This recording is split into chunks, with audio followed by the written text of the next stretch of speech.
Greetings and welcome to Mount Olympus. I am Hercules Invictus, and tonight on THEOSOPHIA, Esoteric Studies, I'm proud to bring you Lynne Miceli of the EDGAR CAYCE'S in New York City. Greetings, Lynne. Hercules, thank you. And I'm delighted to welcome back Dr. Marina Quattocchi as my guest tonight. Our topic will be activating miracles and superpowers to help humanity. Activating miracles and superpowers to help humanity, which is also the title of a talk she gave for ARE of New York. Welcome, Marina. I'm so happy to be here tonight, Lynne. Great to have you. Marina is the author of The Genius of Spirit, using dreams, meditation, and self-awareness to stop insanity and help humanity, which explains how genius, balance, and harmony are the intended destiny of us all. And she's also written a book about dream work, which was the topic in our last interview, and is currently working on a third book about spiritual illusion. Marina is a former photojournalist, an elementary school teacher, a secondary English teacher with a lifelong interest in dreams, meditation, and spirituality. Through her business, Dreamscapes, she offers a variety of services: yoga, qigong classes, workshops, dream therapy, tarot readings, Myers-Briggs assessments, all with the goal of helping her clients form a deeper connection with spirit. Marina is joining us from her home in Ontario, Canada. So, Marina, to me, it seems one way of looking at what we're talking about tonight is it's about what a human being really is, and that there's much more to being human than we normally realize. The Edgar Cayce readings say, this is reading 1456-1, "For a man is a little lower than the angels, yet was made that he might become the companion of the creative forces." So the Cayce reading is saying that we were created a little lower than the angels, but we have the capacity to be as high or higher than the angels, because our destiny, what we're intended for, is to become companions and co-creators with God. So it seems to me that we must be pretty amazing beings, and we must have the potential to be quite awesome. Does that sound right to you? Yes, and I absolutely love that quote. You've probably heard this phrase over and over again, that we are created in the image and likeness of God. So as human beings, we have tremendous, tremendous potential that most of us haven't realized yet. And I think it starts with awareness. We have a very limited idea of what we were actually capable of doing. We're actually meant to be co-creators with God. And we're never going to be an angel. An angel is a completely separate being. The difference really between an angel and a human being is a rate of vibration. The angels vibrate at a much higher frequency than us, but we have free will, which is a tremendous, tremendous gift. And we have so much that we could be doing with our free will that we're not doing. Angels don't have that free will. We all sort of have this concept or belief that we have a guardian angel, and our guardian angel is assigned to us for life. They can't just kind of check out at any time. But yeah, we have tremendous, tremendous potential. And that's what I want to try to get across this evening, is just how much potential that we have. I wanted to talk about this tonight. Okay, so your topic is miracles and superpowers. Let's start with miracles. How would you define a miracle? Okay, so it's all about energy and it's all about frequency, really. So a miracle, there's two ways that a miracle can happen. One way is, let's say you have a vision, or you see a deceased relative. What happens is there's this veil, between the physical world and the astral world, or the heavenly worlds. And when a miracle happens, you know, a portal opens, a dimensional door opens, and you are allowed to see into that other reality or that higher frequency or that higher vibration. So it's really the opening of the veil, the portal, and dimensional door that allows you to see things that you can't see normally in the physical world. The other aspect of that is that you know, most of us are vibrating at a very low, dense level because we're in this physical body. If we were able to increase our vibration to the level that a saint or a mystic has, everything that we would do would be perceived as a miracle. You know, for instance, Jesus took 5 loaves and 2 fishes, and he had, you know, he multiplied it so that he could feed 5,000 people. So that was just, that was, I shouldn't say just, that was a miracle, but it was the manipulation of energy. So when you're in that enlightened state, you can manipulate and play with energy, and anything is possible. So miracles are seeing into another dimension, but it's also vibrating at such a high frequency in a high state that anything that you do can be perceived as a miracle. Does that You answer can't your question? possibly give us all the miracles that you discussed in your program that you did for us, but could you give us some examples of some miracles? Okay, yeah, there's so many. I sort of have some notes here to look at. Um, there have been like, so the thing that I want to get across is miracles are happening every day, all the time. There's this concept sometimes that miracles just happened in the Bible, you know, when Moses parted the Red Sea, but miracles happen every single day. And and the news doesn't normally report a lot of the miracles that happen because they tend to focus more on the doom and the gloom, but miracles are happening all the time. So there's this quote that I'm going to read that I love from Voltaire. He said, "Everything is a miracle.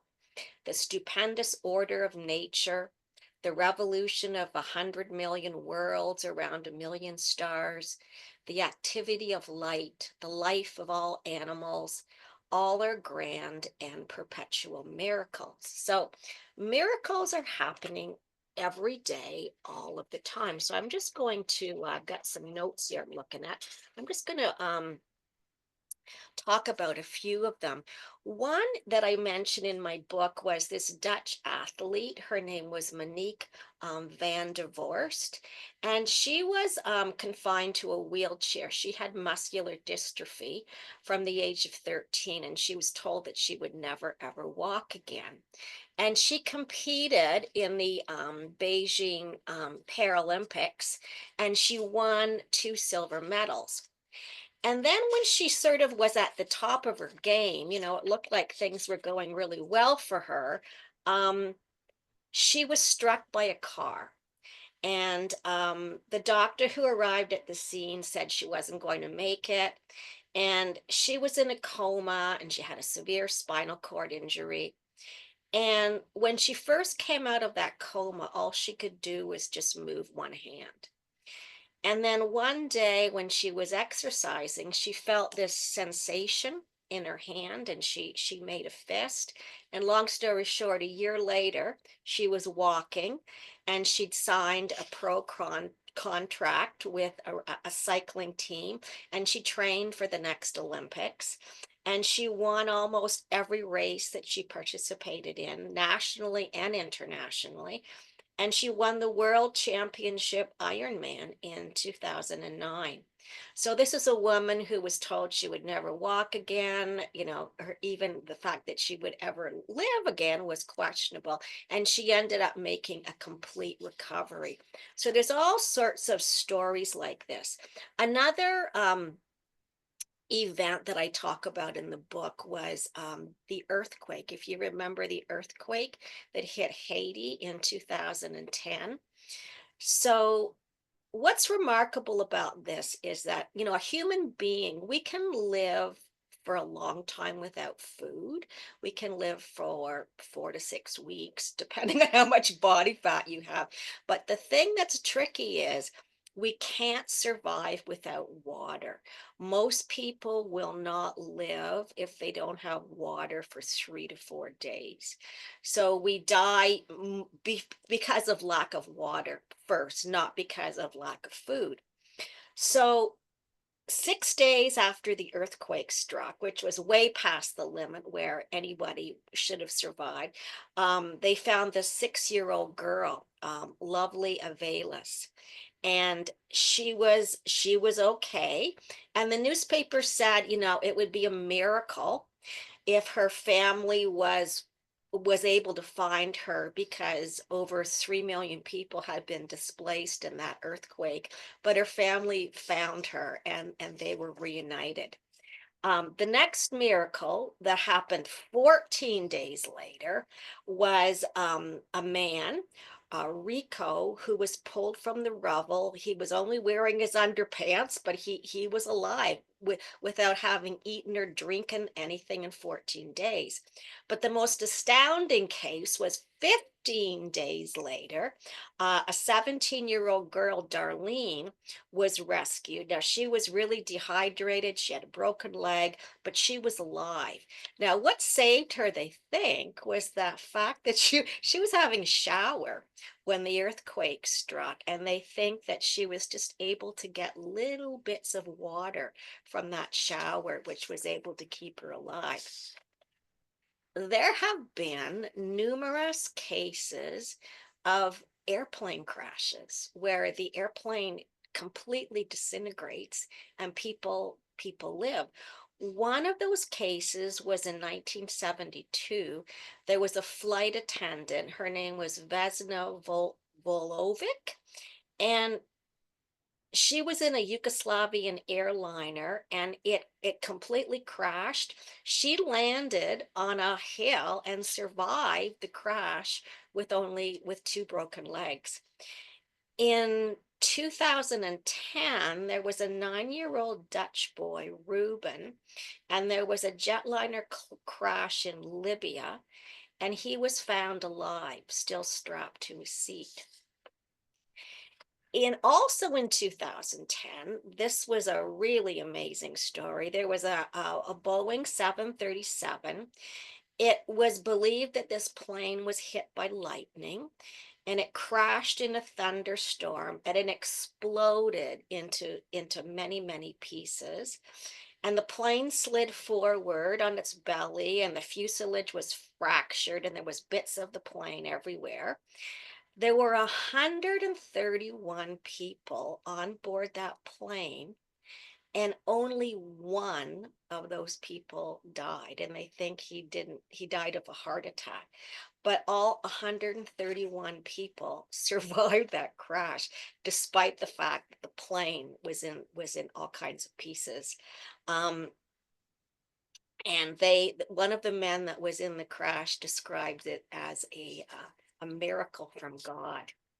Now, I witnessed kind of a miracle when I lived in Toronto. This was in 2005. I was trying to drive to the yoga studio where I worked to teach a class, and there was a flight from France. It was Air Flight France Flight 358, and it skidded on the runway. It lay in 3 pieces. Its nose was down a ravine.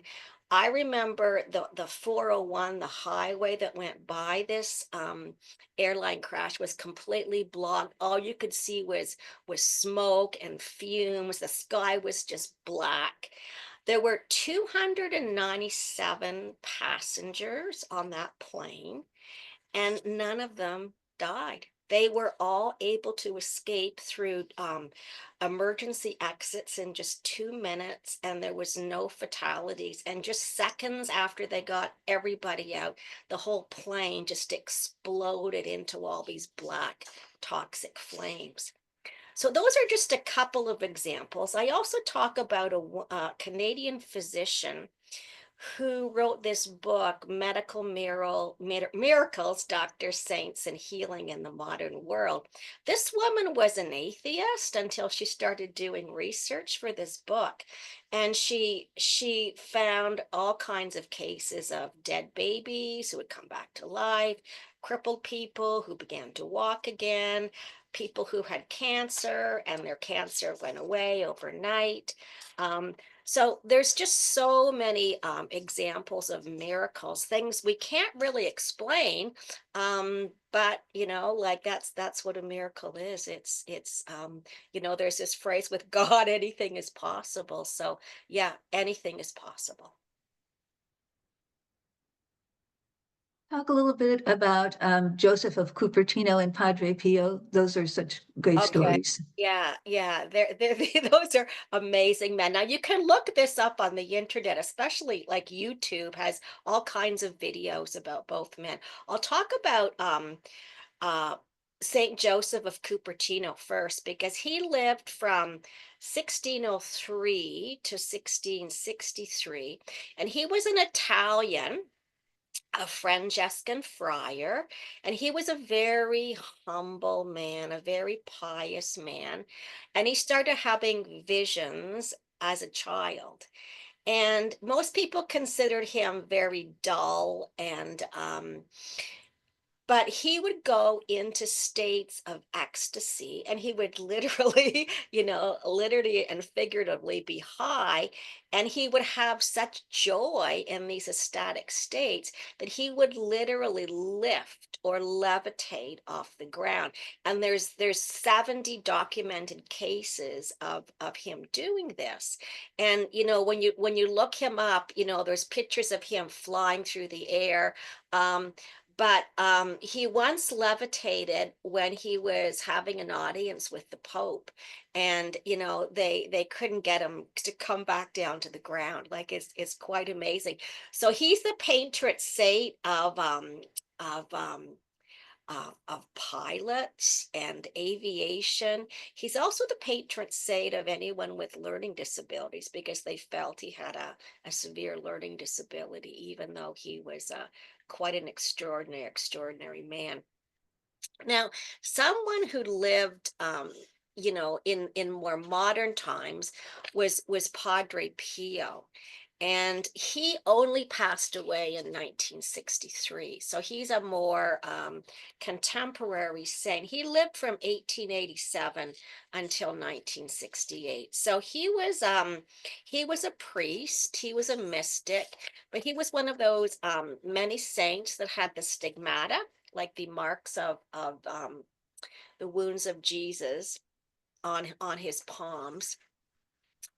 And the really famous story about him happened during the Second World War. And you can find all kinds of information about this if you look it up online. So he was living in a monastery. It was called San Giovanni Rotondo. And during the Second World War, they believed that there was weapons, that there was German weapons sort of hidden around the monastery. So actually planes from many different countries were trying to bomb the monastery, only they couldn't. What would happen was they would see this monk larger than life in the sky, and sometimes they saw just his face. Sometimes they saw his whole body, and sometimes they saw him with his hand up. And some people interpreted it as stop. Some people interpreted it as a blessing, but um, it just never worked. Like they couldn't let these bombs go off. Something always happened. The planes would refuse to release the bombs, or there would be an equipment malfunction, and the bombs, instead of going off where they were supposed to, they would go off in a nearby forest. Now this happened over and over and over again, and several airmen reported seeing this monk larger than life in the sky. Um, Now, when the war was over, there was a general, and there were all these men who had tried to bomb this area of Italy, and they decided they were going to visit Padre Pio at the monastery. And Padre Pio recognized them as soon as he saw them, and he said something like, "Oh, so you were the ones that were trying to kill us or annihilate us." And the men recognized him. All these soldiers recognized him. So there you can find on the internet, there's pictures of Padre Pio with all these soldiers and the general posing together. So really, really a remarkable story. You categorize visions with miracles as being miracles of a type. Yeah. So, with a miracle, I mean, anything is possible. I mean, I talk in my book about someone called Sathya Baba. He is not alive anymore, but he was an Indian saint, and he could pretty much materialize anything. He could materialize jewelry. He had like sacred ash called verbuti. Verbuti would come from his palms all the time. He could materialize hot food and sweets. So that's a miracle. Like a miracle is when you kind of manipulate energy or do anything with energy. You levitate, you do anything. A vision is when you see someone that is not of this dimension. So if I saw my dead mother or if I saw my guardian angel, that's a vision. So that's the difference between a miracle and a vision. A miracle happens in the physical realm, and a vision is when we see into the other realms. Refer to these kinds of experiences as supernatural, but I think you had a quote about the idea that this is actually quite natural. It's like that is actually happening according to natural law, but just laws that we're not aware of. Would you agree with that? Yes, absolutely. So one of the things I'm talking about in this book that I'm writing now is, we're all used to working with our five physical senses, so our hearing, our sight, our smell, our taste, our touch. And, there's so many people who believe that, this is it, so they're not going to really experience or be open to um, all of these things that are possible. So one of the things that I'm trying to educate people about in this book is that we all have our five physical senses, and everyone knows about these five physical senses, but we also have five extra sensory senses. So we're hearing more and more about this all the time because so many people are coming forth who are psychics, clairvoyants, clairaudients, people who have really developed all of their special senses. So I thought it would be helpful to kind of go through it. So if you're not using your physical eyes, there are many people who have the ability to have what is called clairvoyance. And this is when you can see things of another dimension. So there's this woman I follow. She's quite extraordinary. Her name's Lorna Byrne. From the time she was a child, she could see angels and she could see her guardian angel, but not just her guardian angel. She could see many different angels. So this is the ability to see beings of other dimensions. And these beings are around us all the time. And if we believed and if we could open up, we would probably be able to see them. In an advanced state, a more heightened state of awareness, you can begin to see things that are beyond and not just part of the physical dimension. And then there's clairaudience. So you have a heightened extrasensory sense of hearing, which enables you to hear things of other dimensions. So, you could hear your deceased mother or father or grandfather or your guardian angel speaking to you. Then there's clairsentience, which is the ability to sense or feel people, energies, emotions around you. And we all have the potential to have all of these abilities. There's claircognience, which is an inner knowing, and we all have this. Sometimes, we're thinking about someone and they phone. That's claircognience. And then the fifth one is clairalliance, which is clear smelling. So you might all of a sudden smell the scent. Maybe your grandfather's passed away and he used to always, have a tobacco pipe, and maybe he's around you and you start smelling this tobacco, and you know that it's him. That's a heightened sense of smell. So all of these abilities are available to us. And as we evolve and as our vibration heightens, we have the capacity to do all of these things. Some of us are doing some of them now, but we're meant to evolve to a place where we're using these abilities all the time, and it seems to be happening more and more and more. Talk, you mentioned something that I didn't know, which was that Bill Wilson, who founded the AA, it was a vision that he had that caused him to create the AA. Can you talk about that a little bit?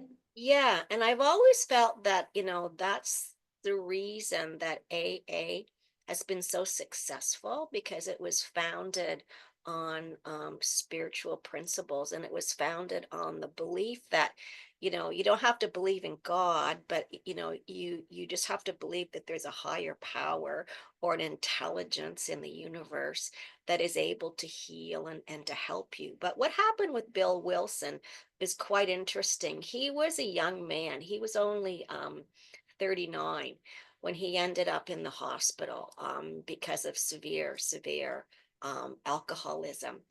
And he was having those, DTs, the delirium tremors, and he was really, really in rough shape. And he was really, really depressed. And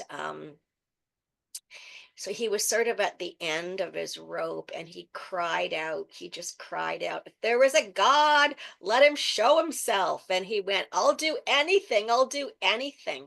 And then I'm going to read what he actually wrote. And he said, "Suddenly the room lit up with a great white light. I was caught up into an ecstasy, which there are no words to describe. It seemed to me in my mind's eye that I was on a mountain, and that a wind, not of air, but of spirit, was blowing. And then it burst upon me that I was a free man. Slowly the ecstasy subsided. I lay on the bed, but now for a time I was in another world, a new world of consciousness. All about me and through me, there was a wonderful feeling of presence. And I thought to myself, so this is the God of the preachers. A great peace stole over me, and I thought, no matter how wrong things seem to be, they are still all right. Things are all right with God and this world. Now, this experience had a real impact on him. And he was in the hospital for 7 days when this experience happened. And then he never drank another day in his life. And he says that he became a little bit frightened, and he thought maybe he was hallucinating. And so he called his doctor, who was Dr. Silkworth, and he told him the story as best as he could. And he said, "Doctor, was I hallucinating? Have I gone crazy?" And the doctor talked to him, and he said, "No, Bill, you're not crazy.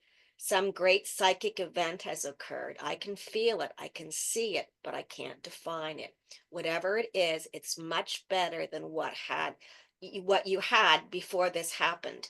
And you better hold on to what you have.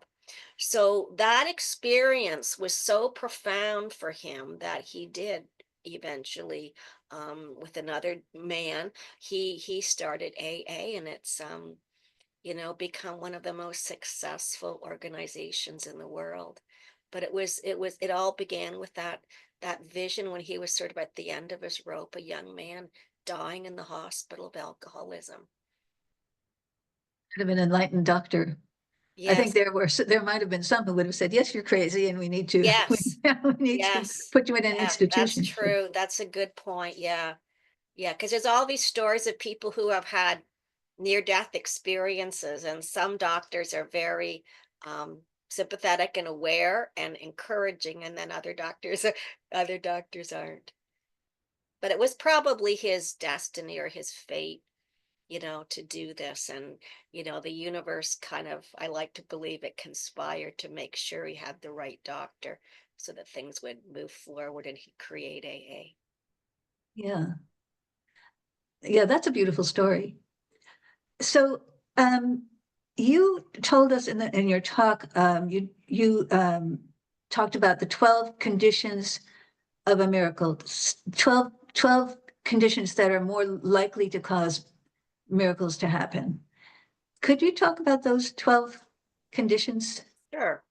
Yeah, so this is from a book. It's called The 12 Conditions of a Miracle. It was written by Todd Michael, who was a former medical director in an emergency room. So he obviously saw lots of miracles, probably lots of people who came back to life who weren't supposed to. Um, Now, I don't believe that you necessarily have to do all 12. My own theory is, number one, you have to be aware that anything is possible and anything can happen. And that's the beginning. But these are the 12 steps that he talks about. Now, number one, he says, is you have to begin in a place of what he calls emptiness. And in this empty state, you have to meditate. I think that is the key. Anyone that has experienced miracles or has been able to perform miracles, they've always been huge meditators. He says you have to create what he calls is a vacuum so that the energy can flow in or flow into you. Number two is he says it's alignment, that you have to shift to a mindset of compassion and of love. And number three is he says, you simply have to ask. You have to visualize what you would like to do and clarify your needs and your desires and be have a sense of security that it's going to happen. Number four is he says is maximize. So make use of what you have. Whatever you focus on expands. So there's a phrase, I'm a Qigong teacher, it's wherever your mind goes, your energy flows. So you focus on what you want to happen or what you need. Number five is giving. So he says what flows from you comes back to you magnified. So it's almost that theory of the more you give out, the more you get back. Number six is grounding. He says it's important to be in the present moment as much as possible. Number seven is visualizing. He says it's important to have a clear vision of what you would like to achieve or what you would like to do. See yourself. He says, see yourself actually having that experience. And number eight, I feel is really, really important. It's cultivating gratitude. And if you do begin to get extra gifts or abilities, to daily be grateful for those gifts, because what happens if you're not grateful, if you're not using the abilities in a positive way, they don't last forever. Okay, so number 9 is acting as if. Act as if that reality has already manifested. Number 10, he says, is engaging the cycle. Pay it back. Because he says energy works in a circular motion. So you have to always be doing some sort of service, giving back, and then it will return to you. And number 11, he said, is receiving. He said, be joyful, meditate, and be mindful of opportunities. And number 12, he says, it's reuse and recycle all your physical and spiritual resources. So those are his 12 steps for creating a miracle. But I personally think number 1, meditate and have an intention, believe it, visualize that it's going to happen, and it will. And you have, and whatever you do, this is really, really important. This is a concept that I talked about in my class. Whenever you do, if and when you do develop any special abilities, it has to always be for the greater good. It can't be for selfish or self-serving reasons.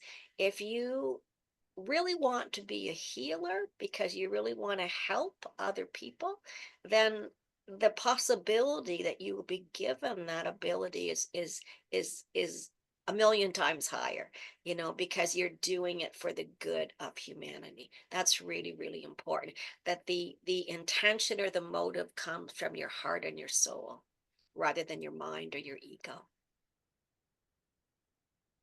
So all of those, well, that last one reminds me of Edgar Cayce, who, as a boy, he had a vision of well, he described her as a beautiful lady, but we think of her as probably an angel.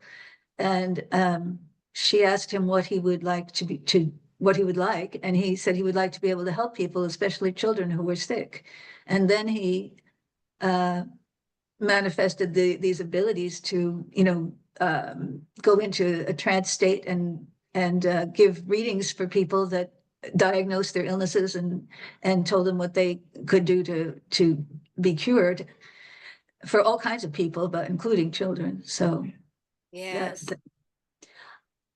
But it seems like these 12 conditions would be helpful in bringing about a miracle. But say, for instance, Bill Wilson, I guess he wasn't meditating. He was, it sometimes it's just the right person in the right time, or the time and the person come together. Mm-hmm. It seems to me. So Mm-hmm. But he was asking, he cried out for he was help, asking, God. right? Yeah. And, ask and you will receive. And Yeah. asking like in a very sincere, Mm-hmm. urgent way. Yeah, yeah. So, so you don't have to be a saint to experience a No, miracle. that's the thing. We are all meant to reach this heightened state, this enlightened state, where everything that we do would be perceived as a miracle. So, we're all the purpose of us being here in a physical body is to grow and evolve and to reach a state of enlightenment, where we are not vibrating at a low dense energy.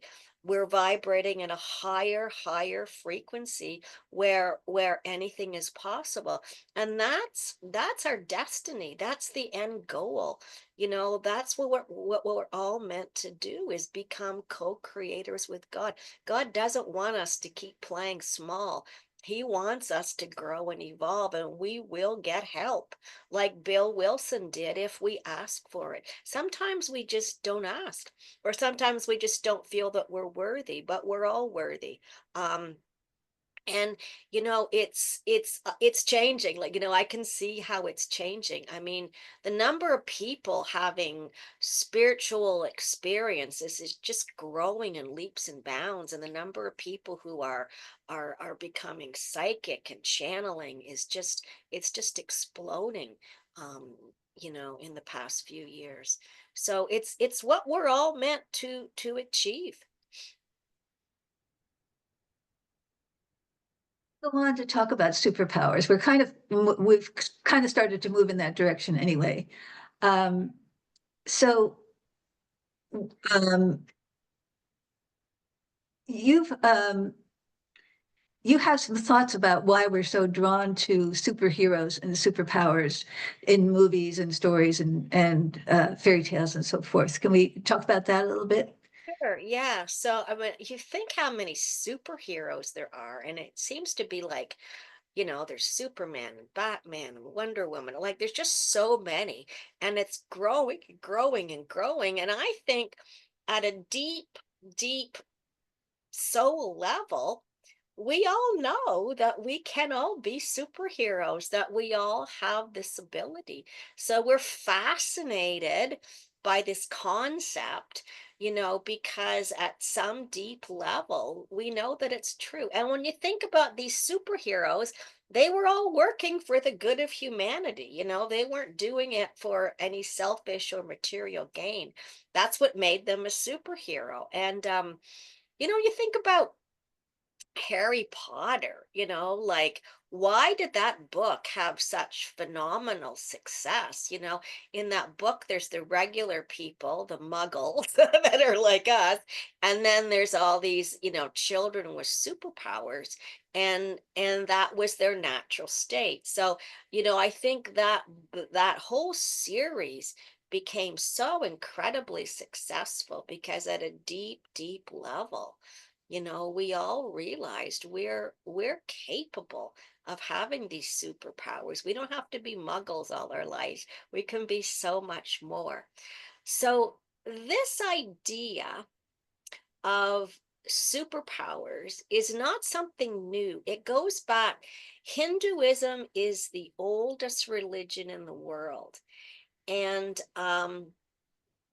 there's something called the Yoga Sutras of Patanjali. Um, and this goes back from, you know, scholars range that it's either from 300 AD to 5000 BC. So these are like writings and texts that are like so old. We don't even know how or when they began, but we know that Patanjali, he didn't make this up.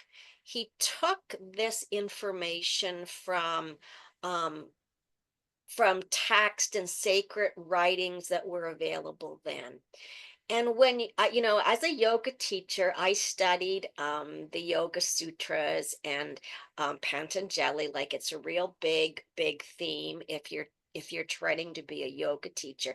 But what you usually study are the yamas and the niyamas, and these are the ways that you should live, or and the things that you shouldn't do. But what people don't usually know about or study are this whole section about superpowers. And it's in the third section, and it's called Portion on Accomplishments. And there's sutra or verse after verse after verse that lists all of these superpowers that yogis are, or ordinary people are capable of achieving or meant to achieve. So we've had stories for thousands of years of yogis doing all these things, sleeping on a bed of nails, walking on burning coals. And so in his book, he talks about all of these different superpowers that we are all meant to achieve. And the big key word here is meditation. When he talks about every superpower and what it is and what we're capable of doing, he also starts by saying, by making samyama, which means by meditating on. So I'll just read you some of these. I'm gonna put my glasses on so I can read them better. So sutra, just to give you an example, Sutra 17 is By making samyama on the sound of a word, one obtains understanding of all sounds uttered by living beings. So this is the ability to just understand foreign languages, any foreign language, or to understand animals, to be able to communicate with an animal. So he's basically saying this is an ability that we all have or that we can all achieve. Sutra 18, he's basically saying if you meditate long enough, you will have knowledge of all of your past lives. You'll be aware of all the lives you've lived before. Sutra 19, he's saying if you meditate long enough, you will be able to understand and know what other people are thinking. So in other words, you'd be able to just communicate telepathically, read their mind and communicate back and forth. Sutra 23, he's saying that if you meditate on this long enough, you will know when you're going to die, exactly when you're going to die. And there's many stories of great yogis who knew the exact time of their death, and they would tell all their disciples, and they would die in a way that they wanted to die. You know, many of them just died just sitting up meditating. There's a book called Graceful Exits that's just filled with all sorts of stories of these yogis and saints who knew exactly when they were going to die and went out the way they wanted to. Sutra 25, he's talking about physical strength, and he's saying, you know, you can have the strength of an elephant. You can have incredible super strength if you meditate on this. Sutra 27, he's saying by meditation, you can have knowledge of the entire solar system. In Sutra 28, he talks about knowledge of the solar system and all of the stars. And then he goes on to say, you can know about the movement of all the stars, you can know about the sun, you can have knowledge of the sun, knowledge of the moon, and like you can really know everything in the solar system. In Sutras 45 to 46, he's talking about getting mastery over your physical body. And so he's basically saying that you can make yourself become very small. He says as tiny as an atom, or you can make yourself become very big as a mountain. You can make yourself become very light as air. You can make yourself become very heavy as lead. You can make yourself able to pass through a rock, hold your hand in fire, stand against a hurricane, walk through water and not become wet. And he basically says you can achieve any desire, anything that you want to do. So these yoga sutras have been around for thousands and thousands of years. There's many books that contain this, but for some reason we kind of overlook all these superpowers that we've known about. The yogis have known about them for thousands of years, and it's just starting to become known more in the Western world, which is really quite interesting. Talked about meditation as being the primary way of opening up these capacities in yourself. But your book is also about, also mentions dreams. Is dream work a factor in this? Yeah, now that I'm glad you mentioned that, because if you think about what happens in the dream state, you know, when we dream every night, we all become superheroes and psychics. Because what happens when you dream is you leave your physical body, your soul goes out into other dimensions and has experiences. So in the dream state, because you're not subject to your physical body and this time and this place, you can go forward in time, and you frequently go forward in time and observe things that are going to happen. And that's why we have that term deja vu, already seen. So a deja vu experience is when you've gone forward in time, witnessed something, forgotten about it, and then the event happens and you get this funny feeling, oh, I've witnessed this before. So in our dreams, we can go forward in time, we can go back in time, we can fly, we can go into other dimensions. We usually just go forward in time or one dimension up, which is the astral.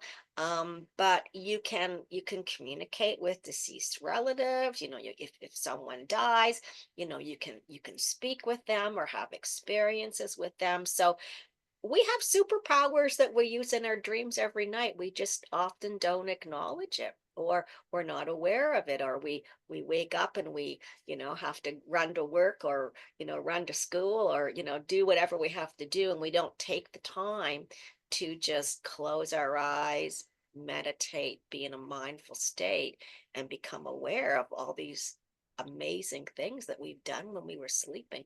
So we're all psychics in our sleep. We do it every night. Of course, Jesus did some of these things that they talk about in the sutras. Well, he walked on water according to the Gospels, and you talked about him multiplying the loaves and fishes, and of course, healing people and turning water into wine and so forth.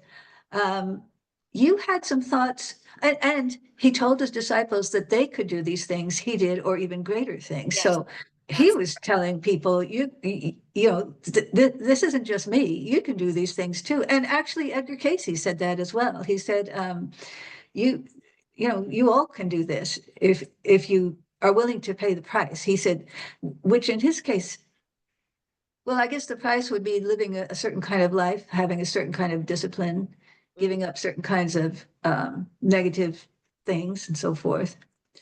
But you had some thoughts about Jesus and the crucifixion, the meaning of the crucifixion, that I thought were interesting. yeah. So one thing that I've been really thinking about a lot, Jesus was, it's interesting because a lot of the things that I'm reading now are saying, Jesus was the the biggest guru, the biggest psychic, the biggest magician, the biggest yogi that ever lived. So there was really nothing that Jesus wasn't capable of doing. He could really do anything because he had reached that level.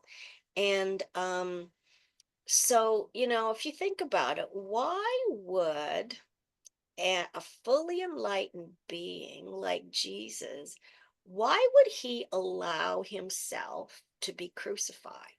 To go through that horrible, horrible, painful experience. If there wasn't a reason for it. Now, there's this concept in the Christian religion that he died to take away our sins, but we're still living in sin. Like, I think he raised the consciousness considerably and he brought in a new age, but he certainly hasn't taken away all of our sins. So my theory is that, and not just my theory, I believe what he wanted to show us was the fact that we are capable of transcending death. After he died, he appeared to all of his apostles, all of his disciples. Hundreds of people saw him after he had resurrected. And I think this is what he wanted to teach us, that we all have the ability to transcend death. And he was able to go through this. This was his greatest teaching, I believe, that he wanted to show us that our bodies don't die. We live forever. We're not just physical. We are spirit. And you can't destroy spirit. You can change spirit, but you can't ever destroy spirit. And I think that was his greatest teaching and his greatest lesson to us, that we can defy death.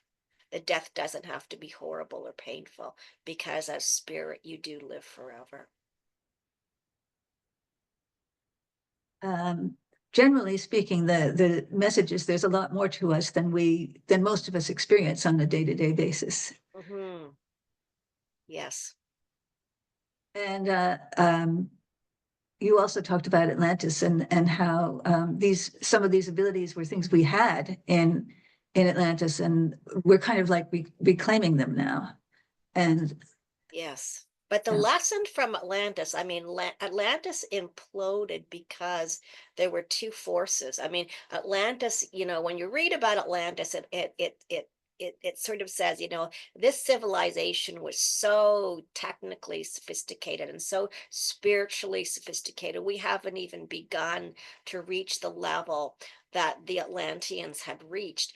But the thing was, they let evil come in, you know, they let darkness come in, and that's the reason that it imploded. So the big lesson, we're now developing a lot of this technology and a lot of this sophistication that happened in Atlantis. And so the lesson for us is, can you do this with love and with compassion and with the right motives? Because if you do, our society will not explode.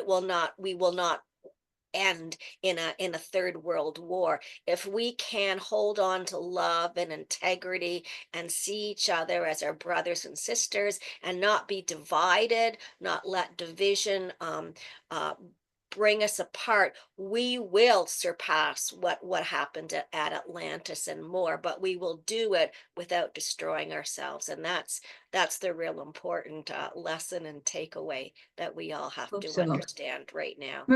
Marina, we're going to have to kind of wind down here. So would you like to tell people how they can reach you if they want to contact you?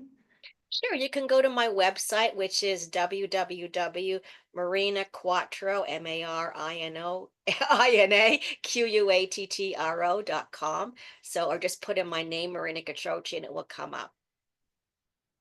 You can be reached at info@edgarcaycenyc.org, and I will spell that for you. Info, INFO, at EDGARCAYCENYC.org. So Marina, thank you so much. It was wonderful having you back again. Maybe we'll come and do it again another night. So thank you so much. My pleasure. Thank you, Lynn. And thank you both so much for an awesome show. Marina, we have to have a conversation one day on the superheroes. I've studied the sutras of Patanjali, where he explains how to do the CDs and why you should or shouldn't do the CDs. And I have a whole bookshelf full of books on comic books and mythology, both ancient and modern. Oh, that's great. Well, one of the things that's fascinating, you know, that most people don't realize is, you know, people like Athena, they're not just myths. I mean, she actually lived in Athens, Greece, and that Athens is named after her. So there were people like you, Hercules, and like Athena, who had superpowers, who walked the earth, you know, thousands of years ago. So it's possible for us to. They still walk the earth today, if you think Yes, about that's true. archetypes and Joseph Campbell and so on. But that's a conversation for another day. Thank you both Okay. so very much. I enjoyed your conversation. Me too. Thank you so much. Thank you, Marina. Bye-bye. Good night. Bye.